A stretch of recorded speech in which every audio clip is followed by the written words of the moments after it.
अशी चव की बोटं चाटतच राहाल।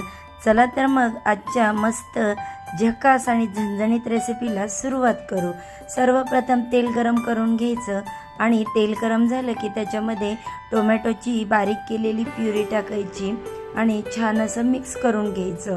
हे जे टोमॅटो प्युरी आहे ते तेल सुटेपर्यंत असं छान भाजायचं। नंतर त्याच्यामध्ये हळद, घाटी मसाला टाकायचा आणि तुमच्या चवीनुसार तुम्हाला जसं तिखट हवं त्याप्रमाणे आणि मिक्स करून घ्यायचं। त्यानंतर त्याच्यामध्ये सुकं खोबरं आणि कांद्याचं वाटण केलेलं आहे तर ते मसाल्यामध्ये टाकून एकजीव होईपर्यंत मंद गॅसवरती हळूहळू परतून घ्यायचं आणि मग चवीनुसार मीठ टाकायचं।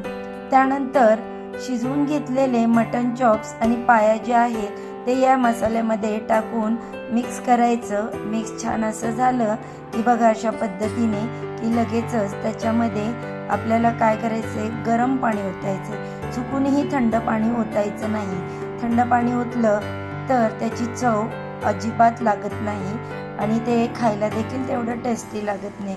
तर तयार झाला आपला असा मटन चॉप्स आणि पाया रस्सा। दिसायला जेवढं छान वाटतोय ना तेवढाच खायला देखील मस्त झणझणीत आणि टेस्टी लागतो।